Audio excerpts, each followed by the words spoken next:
Aku hanya memikirkan satu peraturan penting. Kenapa kau lakukan hari ini kalau kau bisa melakukannya besok? Few moments later.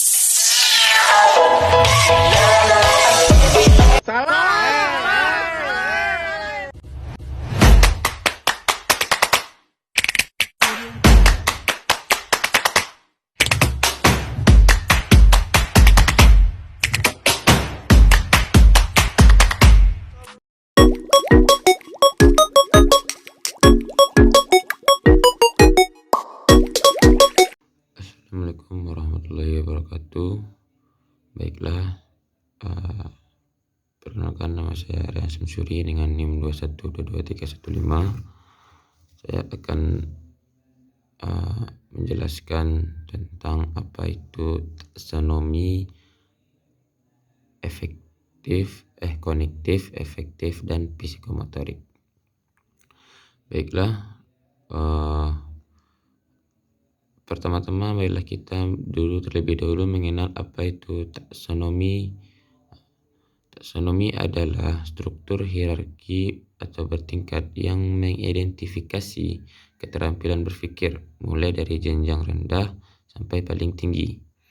Agar proses pembelajaran dapat menghasilkan sistem kompeten, maka disusunlah suatu taksonomi Bloom yang dipublikasikan pada tahun 1956 dengan judul Taxonomy of Education Objective, The Classification of Education Goals. Sedikit membahas tentang sejarahnya. Taksonomi bermula pada tahun 1950-an dalam sebuah konferensi Asosiasi Psikolog Amerika. Pada saat itu Benjamin S. Bloom dan kawan-kawan mengemukakan bahwa dari evaluasi hasil belajar dan banyak disusun sekolah, ternyata persentase terbanyak butir soal yang diajukan hanya meminta siswa untuk mengutarakan hafalan mereka. Kemudian Bloom mengajukan idenya mengenai pembagian atau taksonomi kognitif yang berfungsi memudahkan proses penyusunan bank soal sehingga memiliki tujuan pembelajaran yang sama. Pada akhirnya, di tahun 1956, Bloom bersama Eglehart, Forst, Hill, dan Carhow berhasil mengenalkan kerangka konsep kemampuan berpikir yang bernama taksonomi Bloom. Jika secara mudahnya, taksonomi Bloom adalah struktur hierarki yang dapat mengidentifikasi skill seseorang mulai dari tingkat yang rendah dan hingga paling tinggi.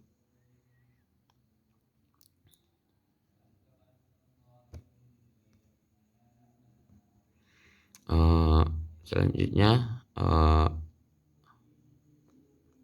ada beberapa bagiannya. Dari mari kita masuk kepada yaitu apa itu taksonomi kognitif. Taksonomi kognitif ini lebih berfokus pada penguasaan konsep dan pengetahuan. Sederhananya, ranah kognitif ini mencakup keterampilan berpikir siswa dan bagaimana cara mereka mengolah informasi untuk memastikan setiap siswa dapat mencapai tingkat pemahaman yang diinginkan, yang sesuai dengan kemampuan dan kecepatan mereka dalam mengolah informasi atau materi yang diberikan. Dan yang kedua itu ranah efektif. Ranah tersebut berkaitan dengan perubahan sikap dan perasaan. Dalam ranah ini, tujuan pembelajaran dirancang untuk mendorong pembagian emosional dan sosial siswa dengan memperhatikan kebutuhan dan minat individual mereka. Ranah psikomotor yang terakhir, pada keterampilan secara fisik, di sini pembuatan tujuan pembelajaran memungkinkan siswa untuk belajar melalui praktikum dan pengalaman langsung. Dari tiga ranah di atas, seseorang pendidik dapat merumuskan tujuan pembelajaran yang terukur dengan menggunakan kata kerja operasional yang ditentukan dalam taksonomi Bloom. Taksonomi Bloom merupakan suatu kerangka kerja hierarki yang memetakan keterampilan dari tingkat paling dasar hingga paling kompleks.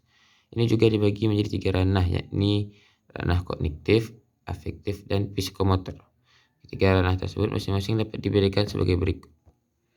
Yang pertama itu ranah kognitif, dibagi menjadi 6 tingkat. Yang pertama itu mengingat.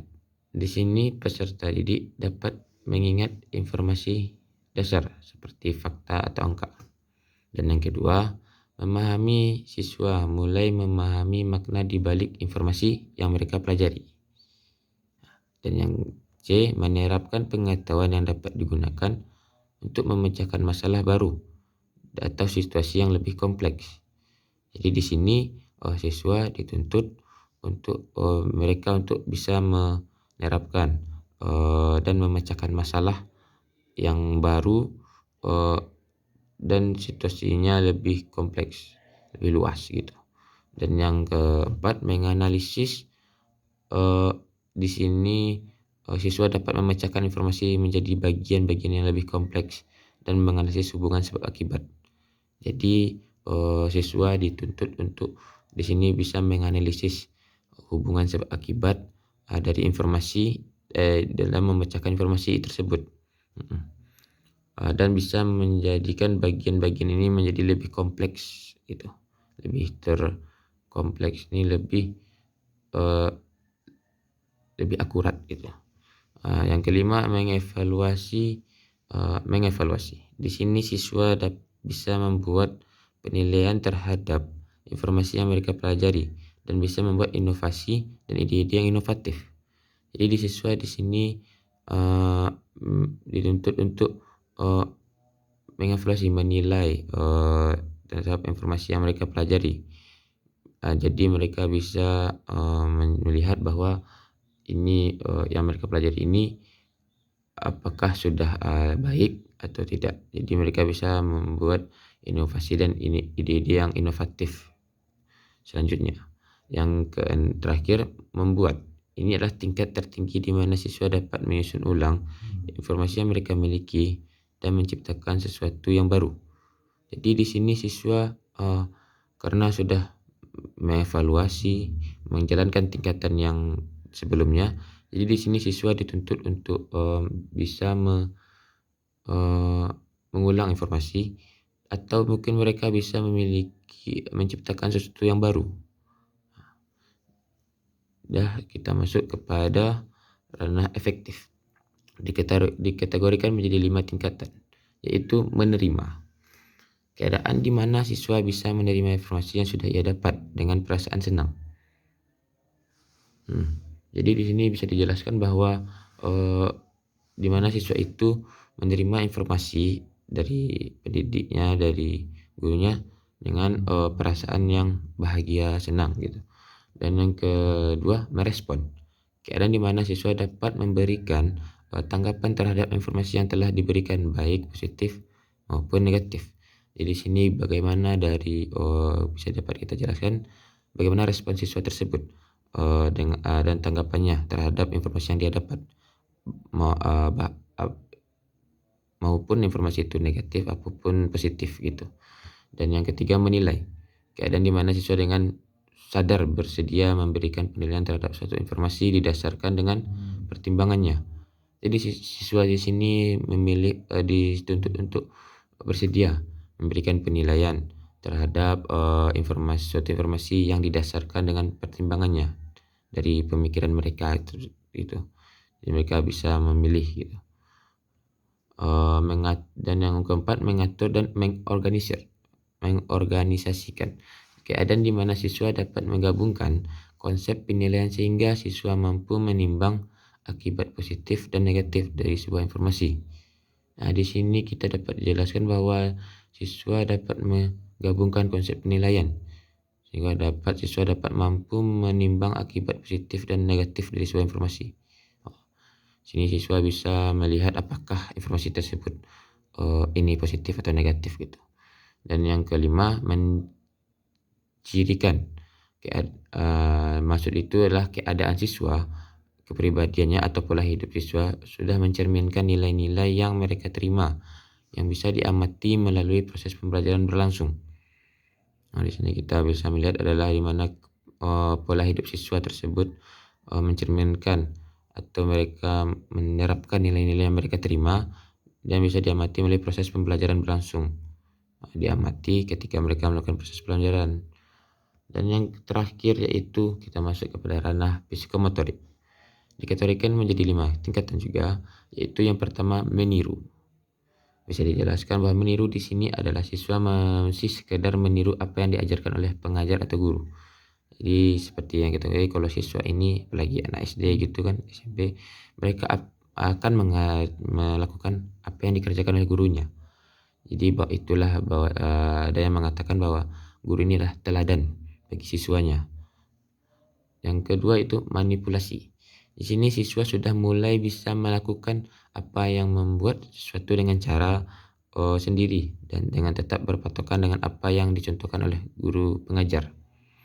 Jadi mereka mulai melakukan sesuatu dengan caranya sendiri, tetapi mereka tetap menjadikan pedoman atau patokan terhadap apa yang dicontohkan oleh guru mereka. Yang C, presisi. Presisi ini dimaksud sebagai siswa melakukan sesuatu dengan cara sendiri dari hasil peniru, tapi sudah dilakukan secara tepat. Jadi mereka di sini sudah lebih maju gitu, kayak mereka bisa melakukan sesuatu dengan cara sendiri, tapi dengan hasil peniruan, tapi sudah dilakukan dengan secara tepat. Kalau sebelumnya kan masih berpatokan gitu kepada peniru gurunya gitu. Sekarang ini mereka sudah mulai bisa melakukannya dengan caranya sendiri dengan tepat gitu. Yang keempat, artikulasi. Artikulasi ini adalah suatu keterampilan di mana siswa sudah mampu mengontrol berbagai gerakan ketika melakukan sesuatu yang sulit dan rumit. Jadi di sini kita bisa dapat pahami bahwa satunya artikulasi ini adalah siswa dapat mengontrol berbagai gerakan ketika melakukan sesuatu yang sulit dan rumit. Jadi mereka kayak bisa mengatasi ketika mendapatkan sesuatu keadaan sulit atau rumit itu. Dan yang terakhir 5, naturalisasi. Keterampilan siswa yang semua tindakan yang telah diajarkan sudah menjadi sebuah kebiasaan. Jadi di sini adalah kita dapat pahami bahwasanya keterampilan siswa tindakan yang telah diajarkan sudah menjadi sebuah kebiasaan. Jadi mereka sudah membiasakan apa yang sudah diajarkan itu. Jadi mereka itu menjadi kebiasaan mereka. Dengan pemahaman yang mendalam tentang ranah ini, kita dapat merumuskan tujuan pembelajaran dapat memberikan dampak yang signifikan dari proses belajar siswa. Dampak yang signifikan proses belajar siswa. Mari kita mendorong perkembangan siswa, tidak hanya dalam pengetahuan dan keterampilan, tetapi juga dalam nilai-nilai yang sikap mendasari kehidupan mereka. Dengan begitu, kita dapat menciptakan lingkungan pembelajaran yang inklusif dan berwarna bagi semua siswa. Ya, sekian yang dapat saya sampaikan. Terlebih terkurang mohon maaf. Saya tutup. Assalamualaikum warahmatullahi wabarakatuh.